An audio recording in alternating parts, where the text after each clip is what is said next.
Ya, terima kasih. Tapi saya izin sebelumnya Gus, saya bukan orang Jawa.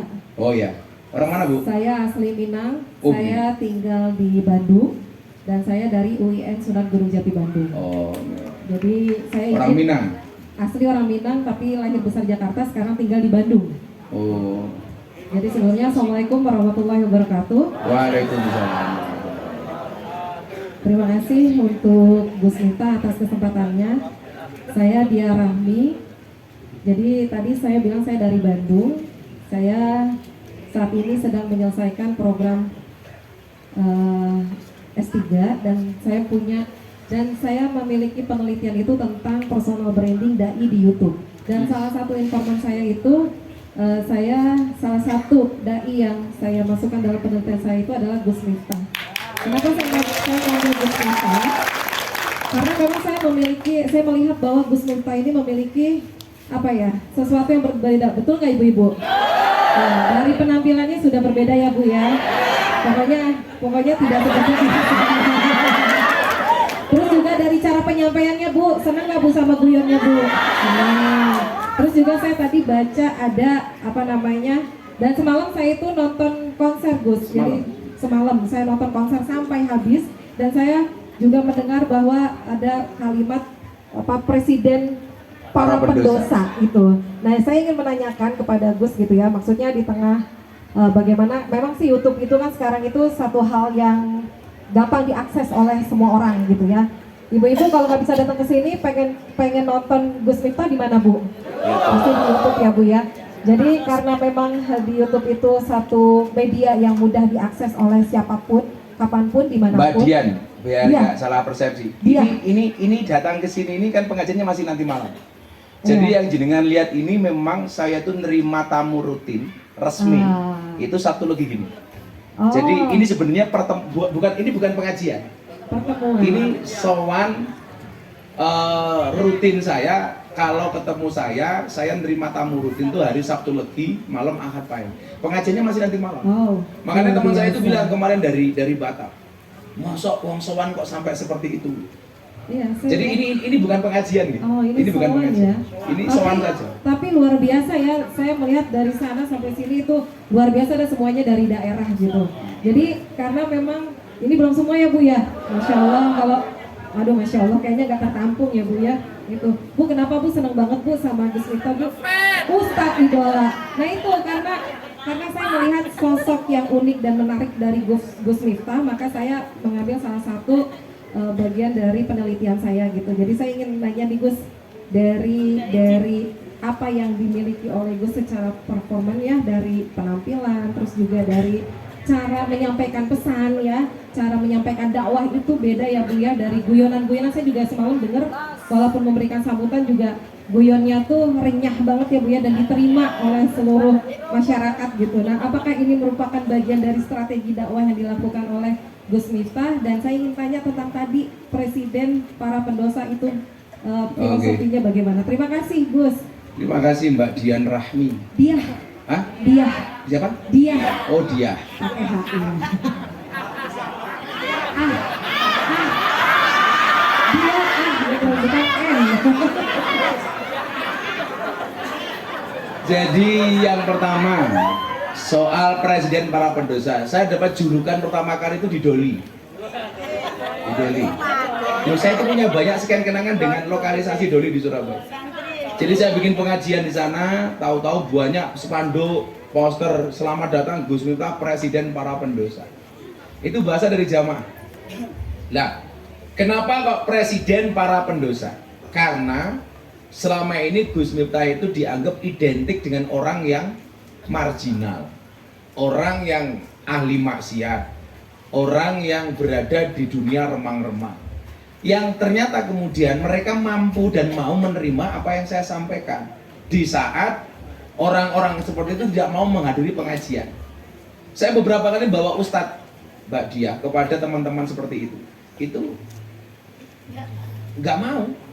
Saya beberapa kali dulu ketika di Sarkem sebelum kita seperti hari ini, saya beberapa orang terkenal dari Jakarta tak ajak masuk, ya dilepeh, ngomong apa?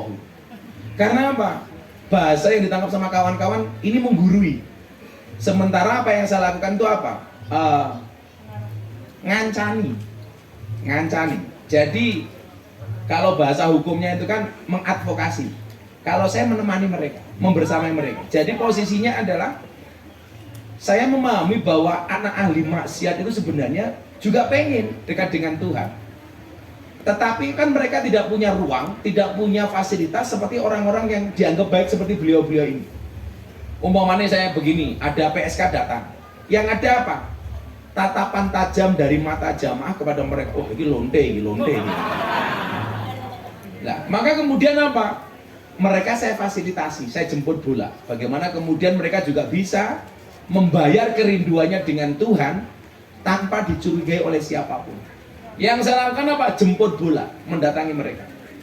Contoh, pemabuk itu kiai-kiai mesti cuma memvonis, menghakimi. Kalau saya enggak, tak datangi, tak kancani. Kamu kenapa sih kok mabuk itu? Pasti kamu punya masalah deh. Maka saya bilang sama mereka, selesaikan masalahmu dengan doa, bukan dengan narkoba. Jauhi narkoba, dekati janda.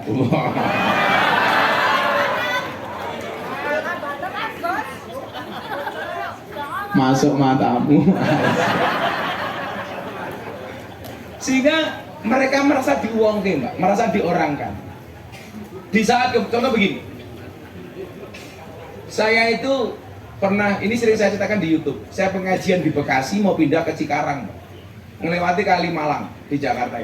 Di sepanjang Kalimalang itu banyak rumah-rumah bordil murah-murah kecil-kecil.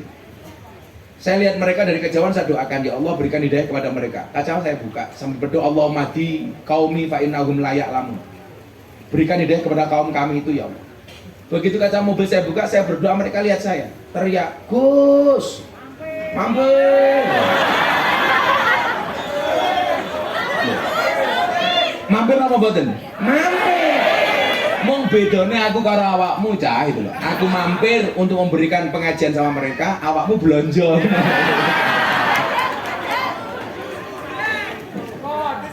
Akhirnya saya datang.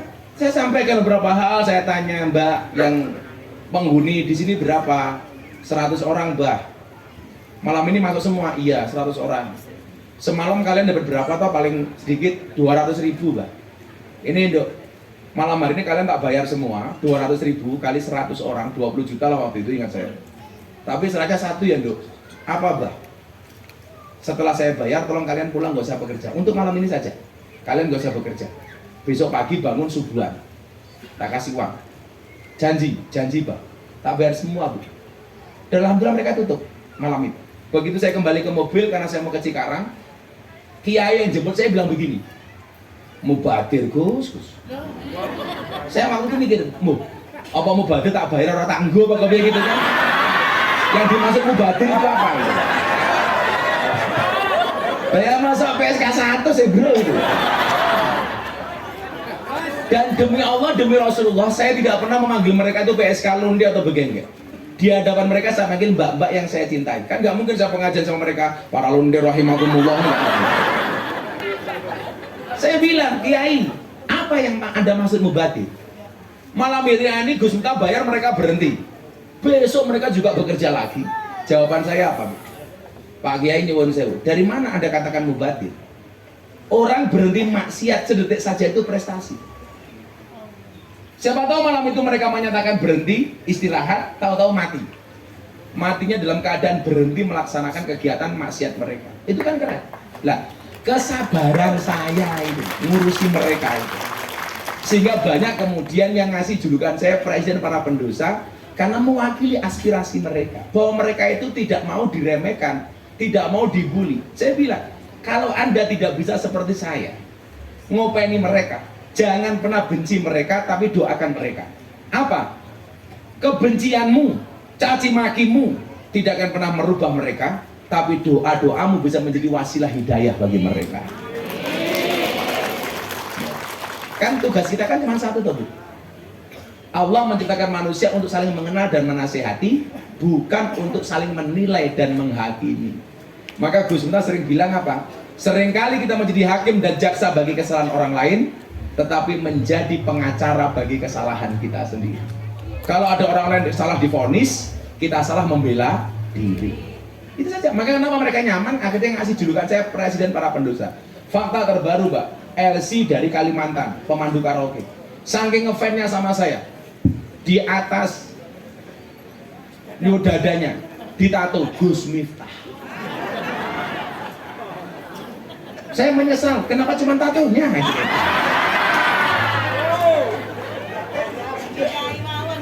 Ditanya sama teman-temannya, kamu kenapa kok ditato Gus Miftah itu? Saya ngefans sama Gus Miftah, gara-gara Gus Miftah saya ngelsi tapi mau sholat kok. Coba, ditato Gus Miftah. Padahal banyak tato kan mbak-mbak di sini, wah dijamin halal. Wah. Bawahnya tulisi kalau bayar, iya. Itu Mbak, kenapa salah? Banyak lah. Kalau Anda tulis tentang Gus Miftah presiden para pendosa. Bahkan kemarin saya dikasih penghargaan sebagai selebritis yang paling banyak wajahnya dilukis di bokong truk. Resmi Mbak dari Leprit, Lembaga Prestasi Indonesia dan Dunia. Sampai Pak Kiai Said, mantan ketua umum PBNU, ngasih julukan apa kepada saya? Wali bokong truk. Kalau dulu zaman Pak Harto Pak Ki, Pak Harto dulu zaman lengser, kemudian ada bokong truk, tulisannya apa? Gambarnya Pak Harto, ada tulisan pilih senak zamanku toh. Ya. Sekarang enggak. Ada lebih dari 300 truk gambarnya Gus Miftah. Yang paling menyedihkan satu, mobil tangki sedot WC. Gambarnya Gus Miftah. Jadi itu kenapa saya mendapatkan julukan presiden para pendosa. Kenapa kalau saya pengajian dibuat menyenangkan? Tatakon Mbak. Surga itu gambarannya sedih apa senang? Senang itu simbolnya apa? Senyuman, senyuman dulu. Neraka itu apa? Sedih. Karena seksa kan? Seksa itu sedih, sedih itu apa? Cemberut. Saya mau tanya sama bapak-bapak, istrimu di rumah banyak senyumnya apa banyak cemberutnya?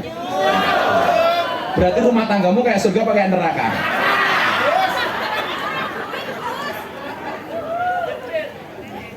Lah maka kenapa pengajian saya buat happy Mbak? Karena saya memahami secara psikologis orang datang ke pengajian itu dengan berbagai latar belakang persoalan yang ada. Ekonomi, rumah tangga, suami, anak belum bayar SPP, tandur ora panen, dagang ora payu, macam-macam. Mbak ora payu, temanggung. Pertanyaannya kenapa mereka harus kita bebani dengan hal-hal yang berat? Maka Gus Miftah itu SPA, Sales Promotion Akhirat. Lawes ngaji di panggung seneng, harapan saya apa? Mereka memperdalam dengan kajian datang ke pesantren. Lah, sebagai marketing, saya harus menjual dakwah itu dengan sesuatu yang happy. Makanya nyuwun sewu, kalau artis masuk ke panggung pengajian, itu lebih bisa diterima. Kenapa? Karena dia udah membawa nama besar artisnya. Yang susah itu adalah kiai masuk ke dunia artis. Karena selama ini dianggap artis lebih bergengsi. Tapi coba Anda lihat, saya konser dengan teman-teman artis. Kita nggak kalah dengan teman-teman artisnya. Pengajiannya masih bisa diterima di tengah-tengah konser. Kalau kiai artis datang ke tempat pengajian, gue seneng disek jamaah Mbak. Yang susah itu kiai masuk ke dunia konser. Dan ternyata kita mampu untuk itu. Kenapa? Karena khatibun nas biqadri uqulihim. Berbicaralah dengan manusia sesuai dengan kemampuan akalnya, menyesuaikan. Ya kita buat senang saja. Terakhir, coba Anda jawab. Orang yang datang ke klub malam itu orang senang apa orang susah? Orang susah. Mereka mencari senang ke klub malam, makanya dunia hiburan malam untuk menghibur diri. Pertanyaan saya, kenapa mereka mencari senang ke klub malam? Karena mereka tidak pernah mendapatkan kesenangan di tempat pengajian. Kalau mereka dengan pengajian saja sudah senang, nggak mungkin mencari senang di tempat hiburan. Kalau Gus Miftah wis seneng ngapain kok datang golek LC ya? Masuk. Jadi ya orang mengkritik, alah Miftah itu nggak alim, nggak pinter. Saya bilang iya, memang kita tuh nggak alim. Tapi kita tahu, mungkin kamu lebih alim, tapi kamu nggak tahu kaifiyahnya, how to do-nya. Saya nggak alim, tapi tahu bagaimana kemudian memaksimalkan ketidakaliman saya. Lebih baik tidak alim, tapi kemudian mampu mentransfer apa yang dia miliki walaupun sedikit sehingga bermanfaat, daripada kamu punya banyak ilmu tapi nggak ada manfaat. Sampai hari ini Mbak, sudah 200 lebih orang yang masuk Islam melalui pondok pesantren Nur Aji. Ketika mereka saya tanya, bro, kenapa you will to be Muslim? Because your Islam is enjoy, relax and happy. Saya banyak orang masuk Islam itu bukan karena kenal dengan Islamnya, Mbak, tapi tertarik dengan gaya berislam saya. Kamu tahu Islam nggak? No, I don't know about Islam. Tapi saya tahu about you. Tapi karena saya senang dengan kamu. Kenapa? Cara beragamamu itu asik. Makanya saya bilang sama teman-teman artis, kayak Mas Dedi, sama Atta, sama Raffi, orang non-Islam itu tidak melihat Quranmu, tidak membaca hadismu, tetapi dia melihat akhlak dan perbuatanmu. Kalau akhlak dan perbuatanmu baik, maka orang akan tertarik dengan Islam. Kenapa? Karena tertarik dengan akhlak dan kebaikan. Tapi lah akhlak kita udah menakutkan. Oh jangankan masuk Islam, Pak, warwah medeni. Coba semalam itu, Mbak, yang konser semalam. Apa Anda mengira panitianya tidak semua orang Islam? Yang parkir, yang jaga, teman-teman muda-mudi Katolik. Tapi mereka subhanallah, konser sebesar itu nggak ada kerusuhan sama sekali. Tak ajak solawatan, mau mereka juga solawatan. Bener kan? Ini artinya apa? Bahwa kemudian dakwah itu harus asik, harus menyenangkan. Dakwah itu merangkul bukan memukul, mengajak bukan mengejek, nyenengke ojo meden-medeni. Amin Allahumma. Amin. Pun jam 5 nanti ini foto sama ini banner cukup. Wes yang minta jadwal nanti langsung ke sekretariat, itu ada kantor Gus Miftah official, silakan ke sana. Saya nanti minta fotonya per rombongan gitu. Ini tempatnya luas. Nanti diatur sama Mas Aris nih. Bismillahirrahmanirrahim. Allahumma shalli ala sayyidina Muhammad wa ala ali sayyidina Muhammad. Alhamdulillahirabbil alamin. Allahumma rzuqna istiqamah. Allahumma rzuqna bi ziyadatil ilmi war rizqi wal ibadah. Allahumma rzuqna ziyaratal Makkah wal Madinah. Allahumma rzuqna dzurriyyatan thayyibah. Allahumma rzuqna ahlan sakinatan wa mawadatan wa rahmah. Allahumma rzuqna bi alfi quwwah. Allahumma rzuqna bi alfi barakah. Allahumma rzuqna bi alfi karamah. Allahumma rzuqna min ahli sunnah wal jamaah. Allahumma rzuqna bi husnil khatimah wa na'udzubika min su'il khatimah wa adkhilna jannata mal abrar ya aziz ya ghafar ya rabbal alamin walhamdulillahirabbil alamin. Jadi kalau Mbak S3 mau tahu, mereka datang ke sini 1 sowan, 2 nol jadwal, 3 minta foto. Coba jenengan besok coba diteliti, kok bisa orang hanya datang minta foto nih. Ini fenomena baru di dunia perkiaian. Subhanakallahumma bihamdika asyhadu an la ilaha illa anta astaghfiruka wa atubu ilaik. Walhamdulillahirabbil alamin.